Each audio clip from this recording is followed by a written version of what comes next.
great thanks to our reporter Nasser Borshaid, for his efforts, and it's really well prepared report. So next we move on to the Environment Public Authority. E.P.A. in Kuwait is a governmental organization tasked with protecting and preserving the environment. The authority oversees various projects aimed at sustainable development, natural resources management, and environmental education. Let's all welcome our guest, Shreefa Alsalem, Head of Wildlife Monitoring Section.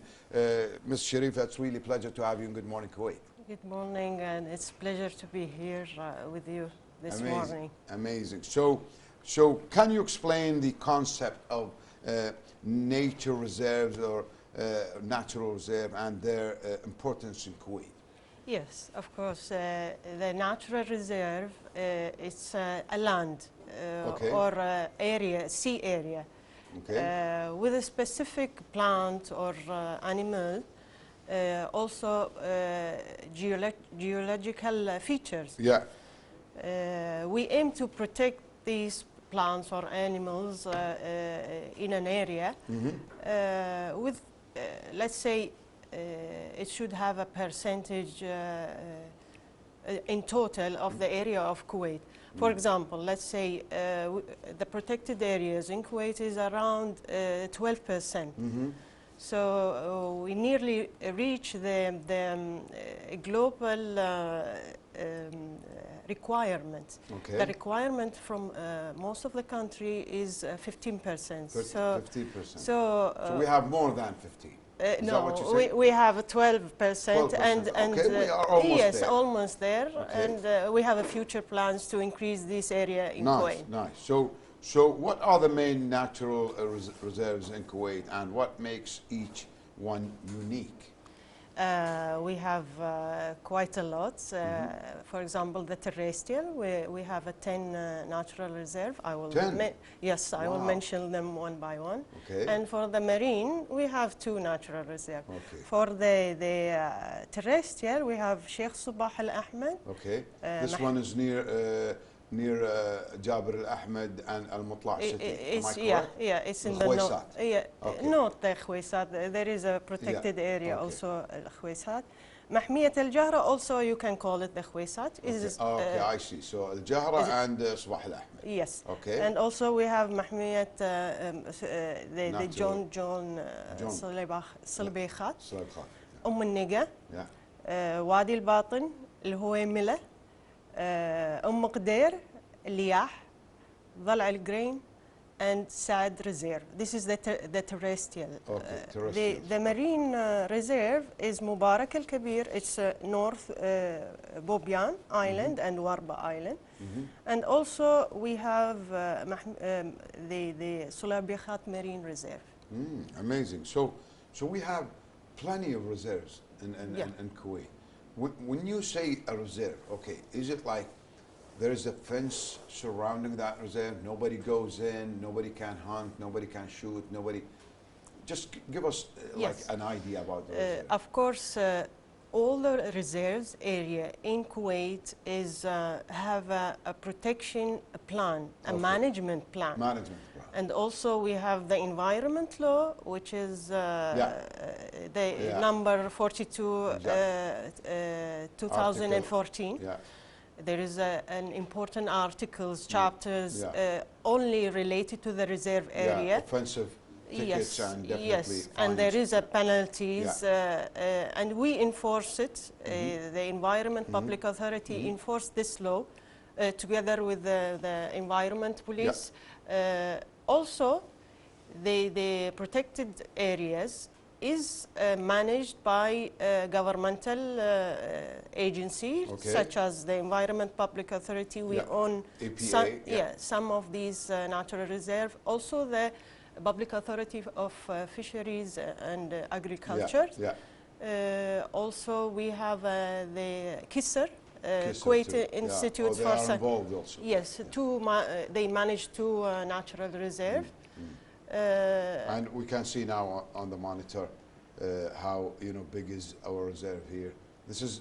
This is one of the natural reserve that the Environment Public Authority managing. it's the Jahra Reserve. It's one of the beautiful reserve that is a path for the migratory birds. As you see the pond. Yeah. If you may allow me, I give you sure. a little information about this unique natural reserve. It's it's the pond comes from the rain. Okay.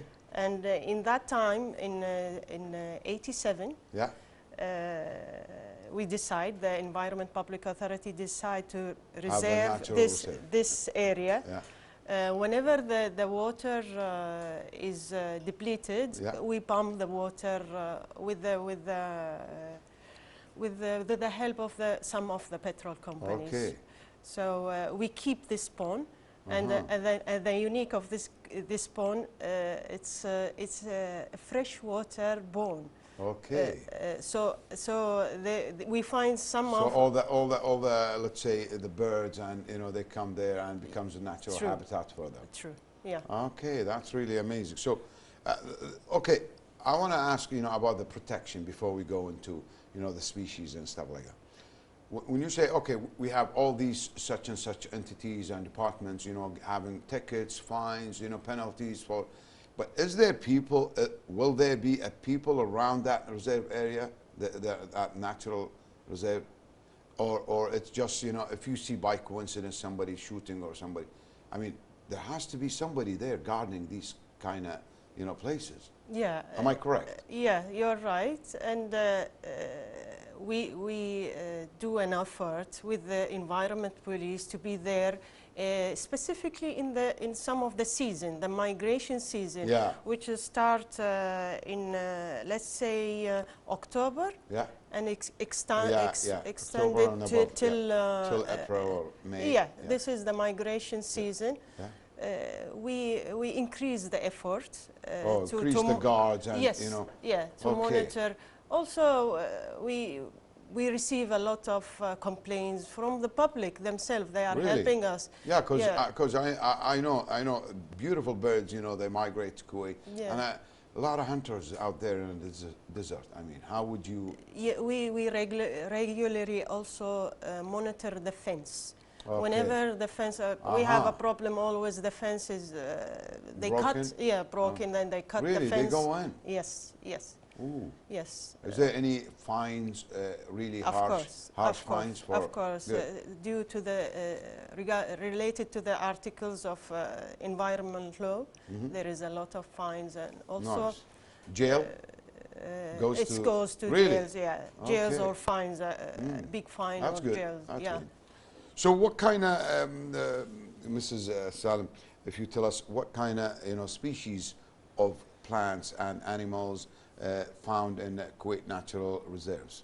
Yeah, in general, we find our famous al-arfaj. You can find you can find plenty. Well known. Yeah, in specifically in Shreefa Alsalem Natural Reserve. Okay. A lot of community that you cannot see it around. We have a special tree called al-talha. It's also in Shreefa Reserve, and the Kuwait Institute for Scientific Research trying to plant a lot, like rehabilitation of the area. Also, we have in Jahra, we have a lot of migratory birds. Nice. Anything you can imagine, you can find the flamingo, the falcons, the habara. I saw this beautiful report, on the, where Sabah Hospital, around there, somewhere there. I saw this beautiful orange flamingo, spreading their wings, and it's beautiful on the beach. I said, this is Kuwait. Somebody said, this is in Kuwait. I said, impossible. Where is this? We can't see that. And it turned out it's a natural reserve. Truly, and we plan also to rehabilitate some of the areas in Jahra, for example.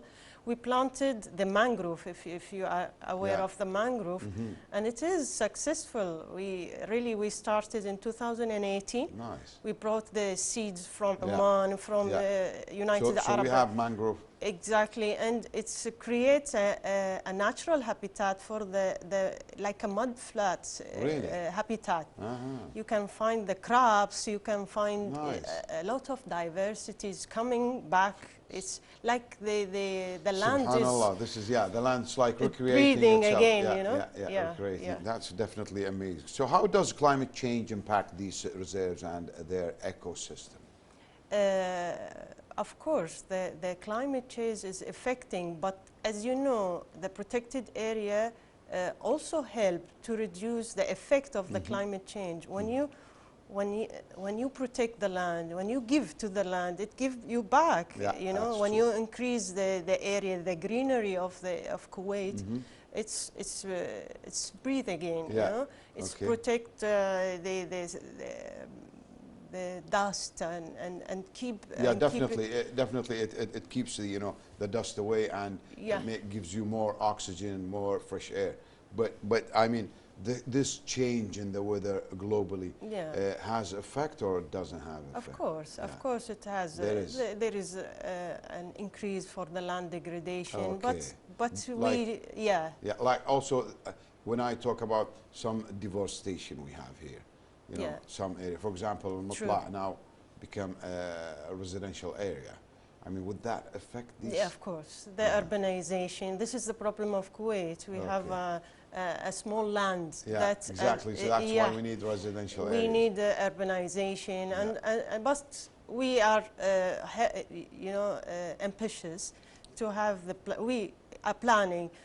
For example, increase the marine protected area. We are planning to have the islands of Kuwait as to be protected. So this is just we are waiting for the approval of these. So this is a nice ambitions. Definitely, it's a strategic plans, for the future.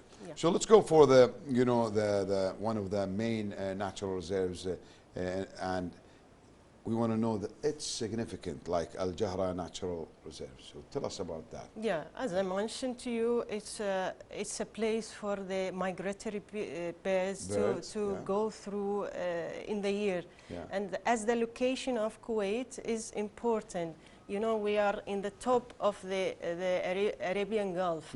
So this is the point where the migratory bird either goes through Africa or goes to the Europe. Really? So it is an important spot. Important spot for a station, let's say. Station for the migratory bird. You can, any bird, mention it, you can find it. You can find it in the. So is that true? They come from north up Russia and they come down. Yes, and they migrate through Iran and all these or Eastern Europe. They come. They migrate, They migrate, and then they go to Africa? Some of the migration goes to Africa, some of the migration go back to Europe. And okay, so it's like a circle or like crescent. Yes. Nice, that's really amazing. So definitely you guys have, cameras and shooting, all the time. Yes, we have a group of professionals that documenting the birds every year. Sometimes we see some birds this year, the next year we don't see them, it depends, That's amazing. That's really amazing. So what type of ecosystems can be found within the Jahra Natural Reserve? Yeah, it's very diverse. In the past, we have like an area of 3 kilometers, and we, thankfully, it's expanded. It's also called the Khwaysat. If you know. So Khwaysat also belongs to Al-Jahra? The Al-Jahra, yeah. Khwaysat or Al-Jahra, it's one name. And you can find the intertidal, the mud flats, the salt marshes, all kind of different ecosystem is available. It's very rich in the ecosystem, the Jahra Reserve. Yeah. So what's the most notable species of flora and fauna in the reserve? Yeah, the reserve, there is a huge amount of the flora and flora. It's about 70 species of plants. Of plant. Only so plants. flora is some kind of plant? Yes, and the fauna. flora is the plants of the area. The fauna is the animals of the area. The animal, you Okay. can find the reptiles, you can Really? find mammals. Yeah, Oh, a lot of reptiles, That's mammals. amazing. We document this. nice. We have So it's guarded, nobody goes in. no. Yes, there is a fence. It's well guarded, Yeah, and the and there are fence. cameras, definitely. Of course, yeah. There Very is a good. fence and a camera, and there is a two major projects. As I said, we plant around 5,000 of cedar tree, and also the mangrove, Wow. as I mentioned for you. And we monitor these two projects. I love, knar. So yeah, but unfortunately, I don't know what's in English, knar. But definitely, everybody knows. All Kuwaitis know Yes, that. of course. So, Shreefa Alsalem, it's really a pleasure to have you. Unfortunately, we are out of time. I want to really continue. It's really beautiful to discover, the nature reserves in your country, and it's really amazing to see these kind of plants and birds, especially like the flamingos. Still the scene of the flamingos all coming, down from above the air. It's really still in our, minds, and definitely it's beautiful. It's a safe haven for, these, animals, and definitely it's a safe haven for all humanity. It's a pleasure to have me, and thank you to have me and give me the chance to giving some public awareness about the natural reserve. Also, we will invite you again. Thank you. Absolutely. 2 weeks from now, Okay. the Zahra Reserve will be reopened Okay. to the public. You can Nice. reserve it through our website Nice. and enjoy Amazing. the Definitely. sceneries in natural reserve. The Definitely, Zahra we will be Natural. happy, and it's really a pleasure talking to you. Thank you. Thank you, dear viewers. That was Shreefa Alsalem, head of the wildlife monitoring section. We'll have a break, and after that, we'll be back.